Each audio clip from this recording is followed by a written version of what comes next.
Trump ఒక సంచలనాత్మకమైనటువంటి ప్రకటన. మామూలుగా అయితే గనక కీలక ప్రకటన అంటాం. కానీ ఇప్పుడు సంచలనాత్మక ప్రకటన ఏంటంటే యుద్ధం కొనసాగుతుంది.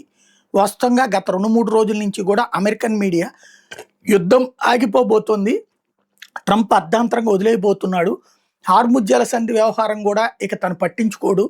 దాని సంగతి కూడా ఏమి తేల్చకుండానే వెళ్ళిపోబోతున్నాడు అన్నటువంటిది అమెరికాకి సంబంధించినటువంటి కీలక మీడియాలన్నీ కూడా ఫోకస్ చేసుకొచ్చినాయి. మరి అది అమెరికా ట్రంప్ మీద కోపంతో రాసినటువంటి వార్తలు లేదా నిజమైన సమాచారం అన్నట్టుగానే రాశారు. తీరా చూస్తే ట్రంప్ వ్యాఖ్యలు కూడా అట్లాంటి గందరగోళానికే ఉంటాయి. అతను వ్యాపారాలు మాట్లాడినట్టు మాట్లాడుతుంటాడు. వ్యాపారాల్లో ఉండేటటువంటి తెలివితేటలు నిజ జీవితంలో యుద్ధాల్లో పనికిరాదు. వ్యూహాత్మకంగా మాట్లాడడం కాదు, స్పష్టతతో కూడింది ఉండాలి. అట్లా జరిగింది. అయితే నిన్న స్పష్టతనిచ్చేశాడు. యుద్ధం కొనసాగిస్తాం. బహ్రెయిన్, సౌదీ, దుబాయ్ లాంటి వాటి రక్షణకి ప్రత్యేక చర్యలు తీసుకుంటాం. యుద్ధంలో మేము ఘనమైనటువంటి విజయమే సాధించాం. అవతలున్న పాలకుడినే లేపేశాం.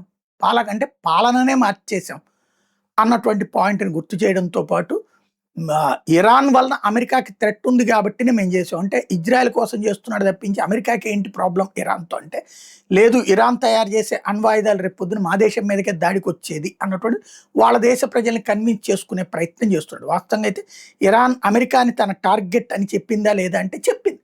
కొమైనీనే చెప్పాడు, death to Israel, death to America అన్నటువంటి. దానికి సాక్ష్యం అక్కడ యురేనియం శుద్ధి చేసింది ఉంది. అదే ఇప్పుడు ట్రంప్ ప్రస్తావిస్తున్నాడు. వాళ్ళు అణుబాంబు తయారు చేస్తుంటే అమెరికాకి ముప్పు కాబట్టి ముందుగా ఆ ముప్పుని కంట్రోల్ చేసాం. దాడులు కొనసాగుతాయి. హార్ముజ్ జలసంధిని విముక్తి చేస్తాం, వదిలిపెట్టే ప్రసక్తే లేదు.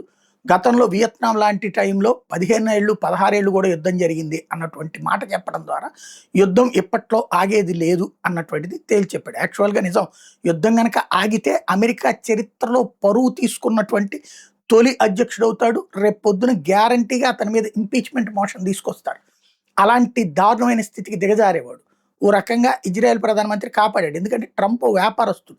ఇవాళ రూపాయి వచ్చిందా లేదా, రేపు పొద్దున రూపాయి వస్తుందా లేదా అని చూసుకోవడం తప్పించి తను దేశము, దేశ ప్రయోజనాలు, ప్రపంచ గమనము, ప్రపంచ గమనంలో అమెరికా పాత్ర ఇవన్నిటిని అర్థం చేసుకోవట్లేదు. ఒక వ్యాపారస్తుల్లాగానే బిహేవ్ చేస్తున్నాడు. అదే సాగితే కనుక అమెరికా ఆధిపత్యానికి ఇక్కడతో ఎర్త్ పడి ఉండేది. అమెరికాలో ట్రంప్కి కూడా ఎర్త్ పడి ఉండేది. ఇజ్రాయెల్ తన అవసరం కోసం అమెరికాను వాడుకుంటున్నా ఈ విషయంలో సరైన సలహా ఇచ్చి ట్రంప్ని ఆపినట్టు కనబడుతోంది.